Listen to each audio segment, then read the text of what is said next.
Let's get started with our first news. Dana White is reportedly changing the rules for eye pokes. It's been nearly a week since UFC 321, and the MMA community is still buzzing about the controversial ending to Tom Aspinall's fight. Since the bout, reactions have been all over the place. And Jon Jones even decided to poke fun at the situation, literally, by showing up to his promotion's weigh-ins on horseback, with the horse wearing an eye patch. The debate over what should happen next has been nonstop. Recently, Tom's father, Andy Aspinall, expressed frustration with Dana White's comments about being unable to do anything regarding eye pokes. But now, it looks like things are about to change. According to Josh Thompson, the UFC could be implementing drastic new rules very soon. During an episode of the Weighing In show with guest Sean Brady, Thompson revealed some key details. He said, "There's going to be changes coming soon. I don't know what you've heard, but from what I've been told yesterday and today, this might happen as soon as next week. They're looking to make some adjustments quickly, and it's going to take certain decisions out of the ref's hands." He went on to explain that referees will no longer be able to call eye pokes as simple judgment calls. The new system will trigger an automatic response, making the process faster and clearer. Thompson added, "I had extensive conversations with commissions and referees. Right now, refs don't take a point unless they know the fight is going to restart. If it doesn't, they just roll it a no contest or a DQ." He praised referee Jason Herzog for how he handled the Aspinall fight, saying he did exactly what was needed. Nothing more, nothing less. The fight didn't continue, so Herzog made it a no contest, which was the correct call. Fans may finally see the UFC taking real action on one of the sport's most frustrating issues. If these changes are approved, it could mark the beginning of a major shift in how eye pokes are handled inside the Octagon. Move on to another news. Belal Muhammad has shared some powerful advice for Tom Aspinall following the controversial eye poke at UFC 321. Belal knows exactly what Tom is going through, as he faced a similar situation himself back in 2021 when his fight with Leon Edwards ended in a no contest after an accidental eye poke in the second round.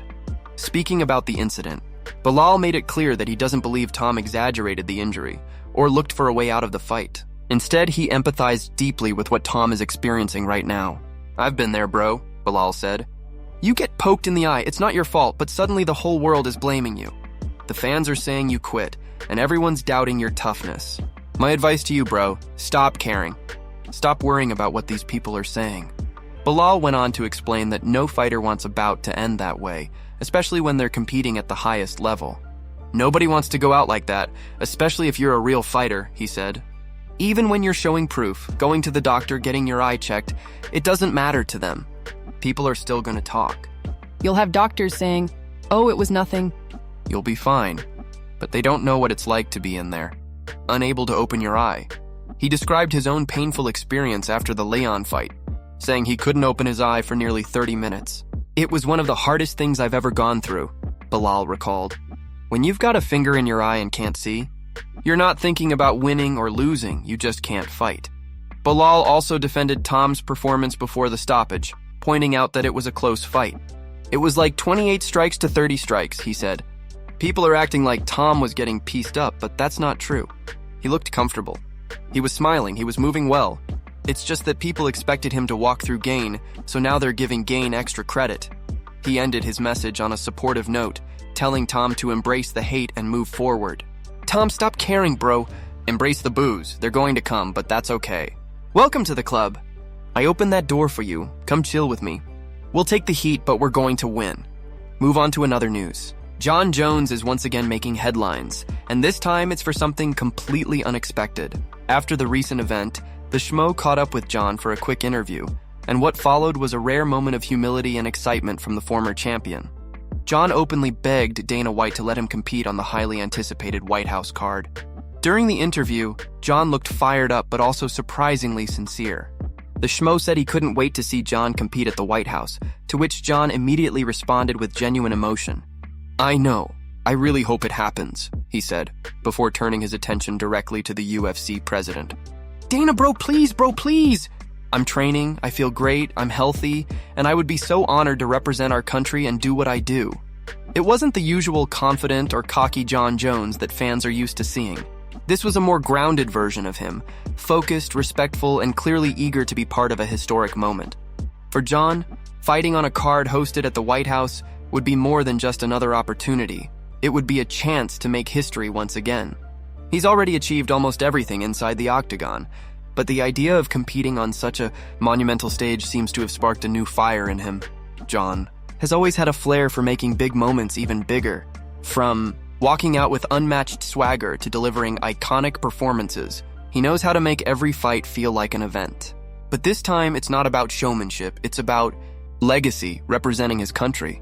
At an event tied to the White House would not only cement his place in MMA history, but also serve as a powerful comeback statement after years of ups and downs.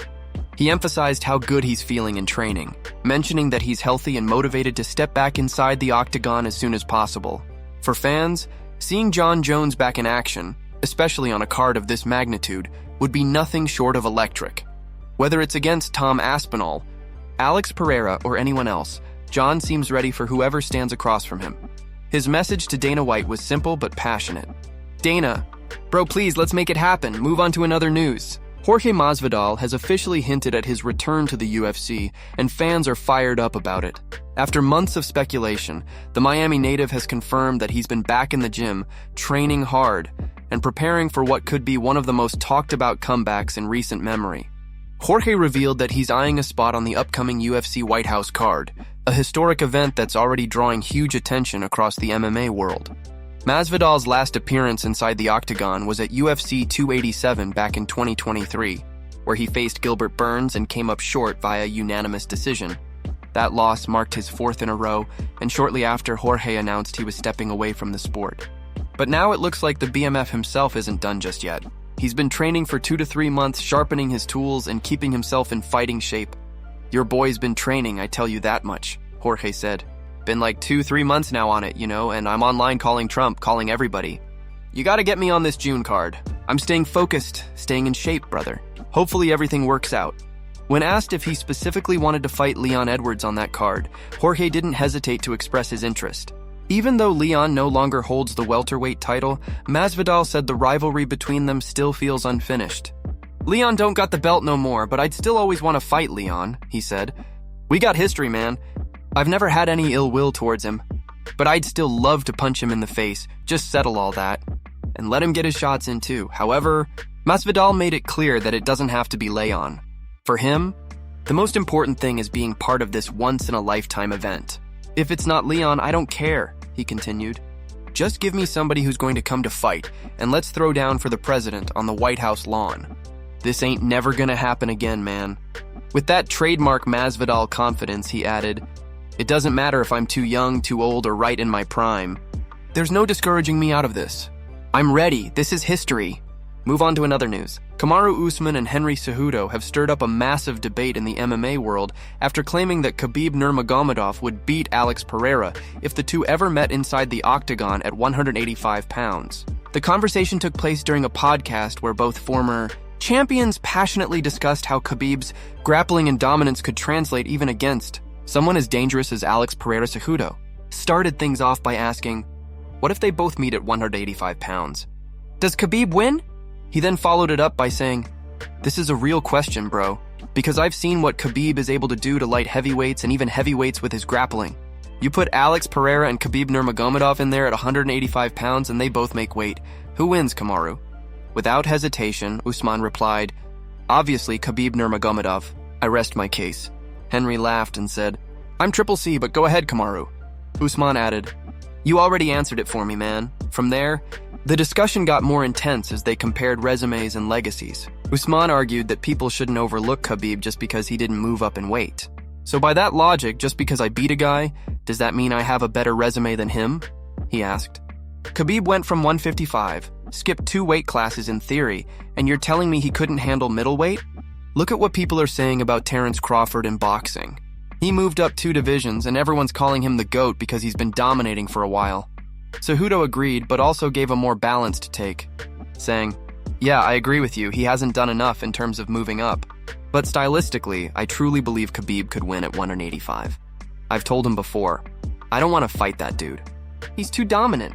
If he would have gone up a couple of weight classes and done what he did at lightweight, it would have been undeniable. The guy is a monster, Usman countered slightly, saying, yeah, but those shots hit different at 185, bro. These guys are cutting from 215, even 220 pounds. Henry shot back immediately. But Khabib's not going to sit there and strike with Alex. You know that. He's going to grab, control, and smash. The back and forth ended with Henry asking, "So, does Alex Pereira have a better resume than Khabib?" Kamaru didn't hesitate, shaking his head.